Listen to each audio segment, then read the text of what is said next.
আমি কিছুতেই রাত ঘরে থাকতে পারছি না, যত তাড়াতাড়ি সম্ভব তাকে নিয়ে এসো আমার কাছে। কোনো চিন্তা করো না সখী, তুমি তোমার হৃদয়কে ধৈর্য ধরে অন্তঃপুরে আত্মবিশ্বাস করো।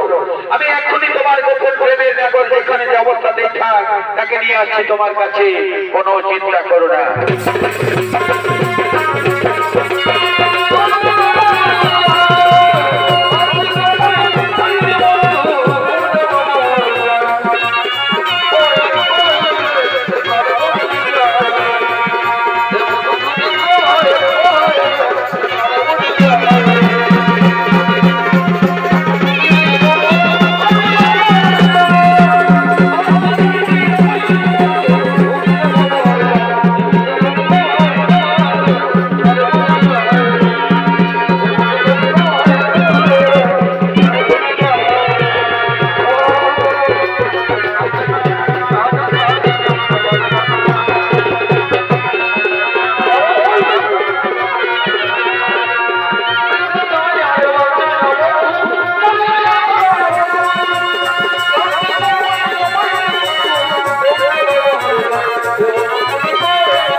আমি এখানে কেমন করে এসেছি যে বাংলা আমাকে এখানে নিয়েছি, আমি তো কিছুই সাহস করতে পারলাম না। এই সুন্দর রাজপ্রসাদে আমি কাউকে দেখতেও পাচ্ছি না। যেমন করে এই সুন্দর রাজপ্রসাদ থেকে আমি গোপনে পালিয়ে চলে যাবো দ্বারকায়। যাই আমি দ্বারকায়।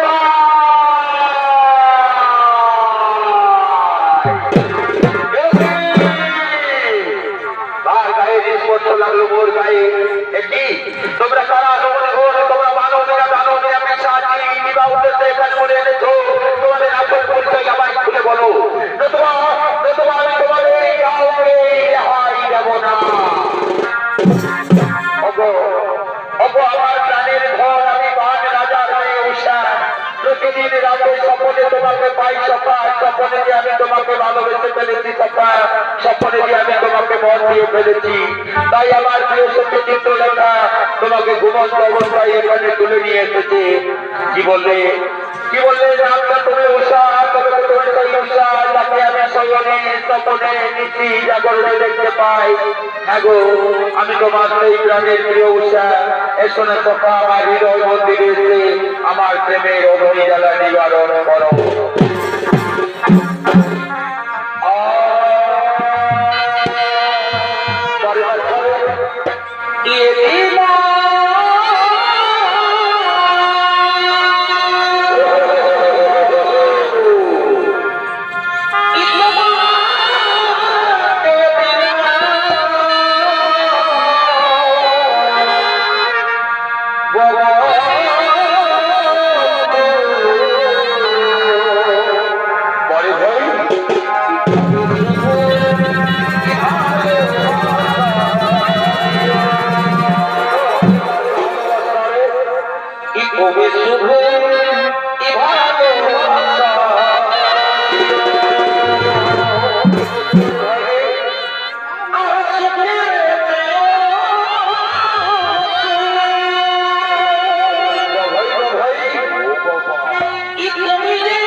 বলছি দাসী এভাবে কান ফাটা চিৎকার করে করে উৎসাহ বলে কেন ডাকছো দাসী? বলো না দাসী, আমি তো কাদা নই, আমি শুনতে পাই। কি হয়েছে তোমার? বলি হয়েছে বাচ্চা, কি আর হবে আমার? বলি হয়েছে বাচ্চা, তুমি অন্তপুরে যার সাথে প্রেমের খেলা খেলছো, বলি সেই পুরুষ ব্যক্তিটা কে গো? বলি ওকে নিয়ে তোমার দামাতে কিসের গো? দাসী রে, তোমার বয়স হচ্ছে বলে তোমার বিব্রতি ধরেছে। তুমি কি জানো না আমার অন্তপুরে আসার জন্য বাইরে কতজন প্রহরী রয়েছে, তাদের অতিক্রম করে কেমন করে এখানে পুরুষ ব্যক্তি আসবে? বলি না বাচ্চা, আমার বয়স হয়েছে বলে কি আমি চোখে কম দেখতে পাই? আমি সব কিছুই দেখেছি বাচ্চা। দাসী রে, তুমি যখন সব কিছু দেখেই ফেলেছো তখন এই কথা আর বাইরে কাউকে বলো না দাসী, নতুবা লজ্জায় নাই কবে লোকে আমার এই কলঙ্কিত জীবন আমি বাইরে মুখ দেখাবো কেমন করে? দহাই দহাই তোমার পায়ে পড়ে দাসী, এ কথা বাইরে কাউকে বলো না। বলি না বাচ্চা, বলি না বাচ্চা, এই হতে পারে না বাচ্চা। আমি যখন সবকিছু জানতেই পেরেছি তখন এই কথা মহারাজকে জানাতেই হবে, নইলে মহারাজ আমার যাবে। বলি ও মহারাজ, মহারাজ, ও মহারাজ।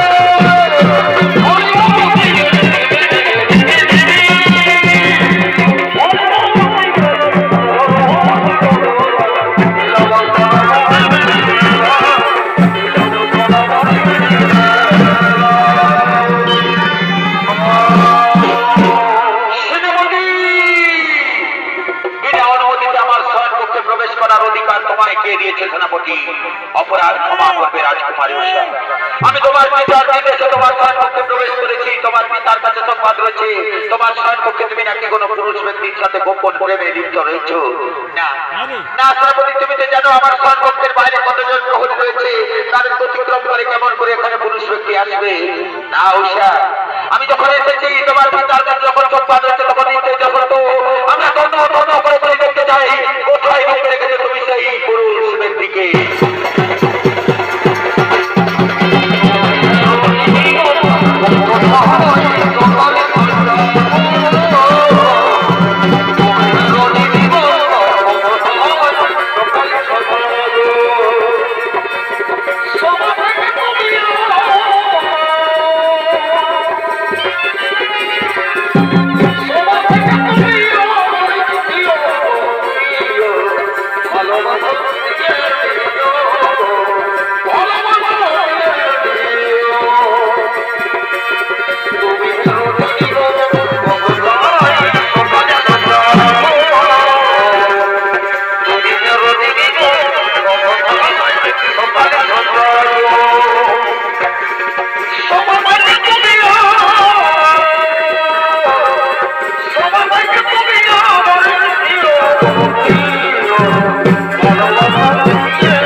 Oh,